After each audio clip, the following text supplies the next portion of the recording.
Hello students, बच्चे topic for today is market failure, externalities, public goods and incomplete information. इसमें सबसे पहले market failure का meaning. Market failure तब होता है जब मार्केट ऑप्टिमम सिचुएशन को अचीव नहीं करती।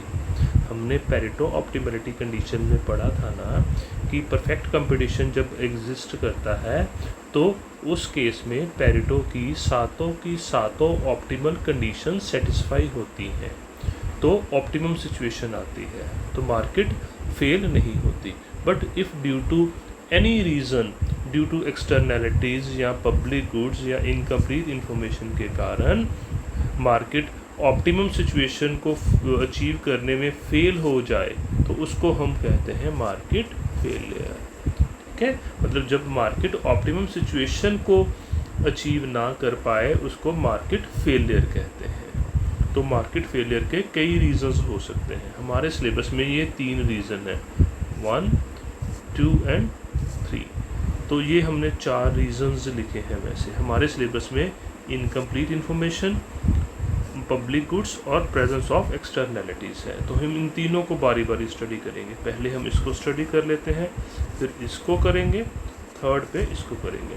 पहले इनकम्प्लीट मार्केट इंफॉर्मेशन मैंने अगेन थोड़ा थोड़ा लिख लिया है ताकि हमारी वीडियो की जो लेंथ है वो थोड़ी छोटी रहे, वो हैवी फाइल ना बने। इनकम्प्लीट इंफॉर्मेशन, प्रोड्यूसर्स और कंज्यूमर को ना कंप्लीट इंफॉर्मेशन चाहिए मैक्सिमम ऑप्टिमल सिचुएशन अचीव करने के लिए। कंज्यूमर को प्रोडक्ट की प्राइसेस का पता हो, क्वालिटी का पता हो, ठीक है। और प्रोड्यूसर के लिए भी ज़रूरी है कि उसको पता हो कि प्रोडक्ट का मार्केट साइज़ कितना है, यानी कि प्रोडक्ट की डिमांड कितनी है, उसकी टेंटेटिव कॉस्ट कितनी आएगी, इनपुट्स अवेलेबल है या नहीं है। तो ये कंप्लीट इन्फॉर्मेशन चाहिए प्रोड्यूसर को और ये कंप्लीट इन्फॉर्मेशन चाहिए कंज्यूमर्स को। बट अनडेवलप्ड कंट्री में कंज्यूमर के पास कंप्लीट इन्फॉर्मेशन नहीं होती, उसको ये नहीं पता होता कि अलग अलग मार्केट में प्राइसेस कितनी है और क्वालिटी कैसी है प्रोडक्ट की, उसके बारे में कंप्लीट इन्फॉर्मेशन नहीं होती। जिसके कारण जो कंज्यूमर है वो ऑप्टिमम क्वांटिटी से या तो ज़्यादा क्वांटिटी परचेज़ कर लेता है या कम क्वांटिटी परचेज़ कर लेता है। ऑप्टिमम क्वांटिटी मतलब उतनी क्वांटिटी जिस पर उसका सेटिस्फेक्शन मैक्सिमम होना चाहिए था, उस क्वांटिटी से ज़्यादा कमोडिटी परचेज़ कर लेगा या कम कमोडिटी परचेज़ कर लेगा, यानी कि उसका सेटिस्फेक्शन मैक्सिमम नहीं होगा, जिसको हम मार्केट फेलियर कहते हैं। इसी तरह से प्रोड्यूसर को, जैसे मान लीजिए उसको एग्जैक्ट डिमांड नहीं पता, प्रोडक्ट की डिमांड कितनी होगी, वो जिस चीज़ को प्रोड्यूस कर रहा है उसकी मार्केट डिमांड कितनी होगी, इसलिए वो उससे ऑप्टिमम क्वांटिटी से या तो ज़्यादा प्रोड्यूस कर लेगा या उससे कम प्रोड्यूस करेगा, जिससे मार्केट फेलियर हो जाता है। ये सारी एग्जांपल्स हैं जिससे मार्केट फेलियर हो जाती है ड्यू टू इनकम्प्लीट इंफॉर्मेशन के कारण। सेकेंड बेटा है externalities in production. In externalities के कारण भी मार्केट फेल हो जाती है। एक्सटर्नैलिटीज़ 2 तरह की होती हैं, एक्सटर्नल इकोनॉमीज़ और एक्सटर्नल डिसइकोनॉमीज़। एक्सटर्नल इकोनॉमीज़ भी जो दूसरों के कारण प्रोडक्शन में इकोनॉमीज़ होती हैं। दूसरों के कारण भी इकोनॉमीज़ होती है ना, जैसे कि मान लीजिए हम शर्ट्स प्रोड्यूस कर रहे हैं, तो शर्ट प्रोड्यूस कर रहे थे, कपड़ा हम बाहर से लाते थे, सूरत से, गुजरात से। अब कपड़ा प्रोड्यूस करने की फैक्ट्री हमारे पास लग गई, ठीक है, तो उन एक्सटर्नल फैक्ट्री के कारण हमें फ़ायदा होगा, कपड़ा सस्ता मिलेगा, है ना। तो इसको एक्सटर्नल इकोनॉमीज़ कहते हैं कि जो दूसरों के कारण हमें फ़ायदा हो। और एक्सटर्नल डिसइकोनॉमीज़ होती हैं जो दूसरों के कारण हमें नुकसान हो। जैसे अगर हमारे एरिया में ज़्यादा फर्म्स लग जाएं, ज़्यादा फैक्ट्रीज लग जाएं, तो पोल्यूशन होगा, ट्रैफिक बढ़ जाएगा, दूसरों के कारण हमें डिसइकोनॉमीज़ होंगी, यानी कि नुकसान होगा। इकोनॉमीज़ का क्या मतलब था बेटा?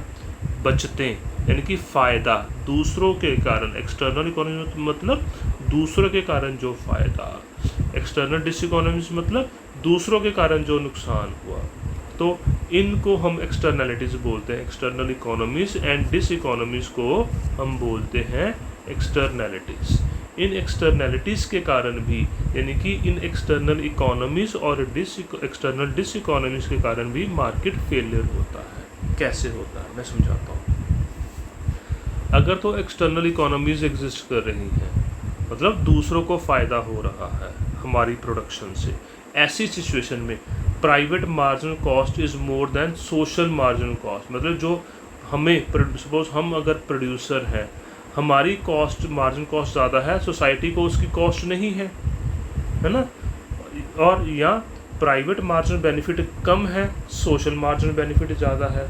मतलब उस प्रोडक्ट की जिसकी एक्सटर्नल इकोनॉमीज़ हो रही हैं, जैसे मान लीजिए गवर्नमेंट ने सड़कें बनाई हैं, सड़कें बनाने से प्राइवेट कॉस्ट, यानी कि उस गवर्नमेंट को कॉस्ट ज़्यादा बढ़ी। सपोज आपने सड़क बनाई है अपने एरिया की, मान लो, ठीक है, आपने जब सड़क बनाई तो प्राइवेट मार्जिन कॉस्ट ज़्यादा है, सोसाइटी की मार्जिन कॉस्ट कम है। प्राइवेट मार्जिन बेनिफिट कम है, सोशल मार्जिन बेनिफिट ज़्यादा है। सड़कों का आपको बेनिफिट कम है, सोसाइटी को बेनिफिट ज़्यादा है, ठीक है। तो ऐसी सिचुएशन में जब प्राइवेट बेनिफिट कम हो और कॉस्ट प्राइवेट ज़्यादा हो, प्रोड्यूसर जो है वो उस कमोडिटी की कम क्वांटिटी प्रोड्यूस करना चाहेगा, बट सोसाइटी ज़्यादा क्वांटिटी की डिमांड करेगी, है ना। सोसाइटी क्या करेगी, requires more production of that commodity, but private producer will produce less, ठीक है। बेटा अपने माइंड में सड़क का सोच के देखो कि अगर आपने सड़क बनानी है अपने एरिया की, मान लीजिए आप बनाते हो, तो आपको कॉस्ट पड़ेगी, सोसाइटी को कॉस्ट नहीं है, ठीक है। तो सोसाइटी चाहेगी कि सोसाइटी के लिए ऑप्टिमम सिचुएशन क्या है, ज़्यादा सड़कों का निर्माण करना, बट आप कम ऑप्टिमम से कम प्रोडक्शन करोगे, सोशली ऑप्टिमम से। तो जब सोशल ऑप्टिमम से कम प्रोडक्शन हुई, इसको हम कहते हैं मार्केट फेलियर, एक्सटर्नैलिटीज़ के कारण, एक्सटर्नल इकोनॉमीज़ के कारण हुई। इसी तरह से एक्सटर्नल डिस इकोनॉमीज़, मतलब दूसरों के कारण जो नुकसान होते हैं, जैसे मैंने कहा कितनी सारी फैक्ट्री, सपोज आपने फैक्ट्री लगाई तो उससे पोल्यूशन हो गया, ट्रैफिक ज़्यादा हो गया। ऐसी केस में प्राइवेट मार्जिन कॉस्ट कम है, सोशल मार्जिन कॉस्ट ज़्यादा है। प्राइवेट मार्जिन बेनिफिट ज़्यादा है, सोशल मार्जिन बेनिफिट कम है। तो सोसाइटी चाहेगी कि उस कमोडिटी की जिससे दूसरों को नुकसान हो रहा है उसकी प्रोडक्शन लेस हो। Society requires less production, but producer जिसकी margin benefit, private margin benefit ज़्यादा है, वो उसकी ज़्यादा प्रोडक्शन को प्रोड्यूस करेगा, यानी कि ऑप्टिमम से ज़्यादा। तो मतलब जिस पर ऑप्टिमम होनी, सोशली ऑप्टिमम सिचुएशन होनी थी, उससे ज़्यादा। तो it leads to market failure. इसको हम एक डायग्राम से बेटा शो करते हैं। दो डायग्राम बनाएंगे, एक एक्सटर्नल इकोनॉमीज़ वाली बच्चे और एक एक्सटर्नल डिस इकोनॉमीज़ वाली। पहले एक्सटर्नल इकोनॉमीज़ वाली, है ना, मतलब जब दूसरों को फ़ायदा ज़्यादा होता है। ये इधर हमने प्राइस ली वर्टिकल एक्सिस में, हॉरिजॉन्टल एक्सिस में क्वांटिटी ली। ये मैंने डिमांड कर्व और सप्लाई कर्व पहले बना लिया। एक्चुअल पोजीशन ये है, ये इक्विलिब्रियम का पॉइंट है जहाँ पर डिमांड और सप्लाई बराबर हो, ठीक है। अब इस प्रोडक्ट की एक्सटर्नल इकोनॉमी, यानी कि सोसाइटी को फ़ायदे ज़्यादा हैं, तो जिस प्रोडक्ट के फ़ायदे ज़्यादा होंगे सोसाइटी उसकी सप्लाई ज़्यादा चाहेगी, यानी कि सोसाइटी के लिए सप्लाई कर्व है S dash S dash. Society के लिए ये इक्विलिब्रियम पॉइंट जहाँ पर डिमांड कर्व सप्लाई कर्व को इस पॉइंट पर काट रहा है, and society requires OM production requires, है ना, but producer private OQ production कर रहा है, यानी कि दिस इज अंडर प्रोडक्शन। जब अंडर प्रोडक्शन हो या ओवर प्रोडक्शन हो, इट मीन्स मार्केट फेलियर है, यानी कि सोशल ऑप्टिमम सिचुएशन नहीं चाहिए। इसी तरह से अगर बेटा एक्सटर्नल डिस इकोनॉमीज हों, तो ये तो एक्चुअल पोजीशन है, एक्चुअल डिमांड एंड सप्लाई का, बट क्योंकि इसकी एक्सटर्नल डिस इकोनॉमीज है ना, यानी कि सोसाइटी को नुकसान है, तो सोसाइटी कहेगी इसका सप्लाई कम होना चाहिए लेफ्ट में,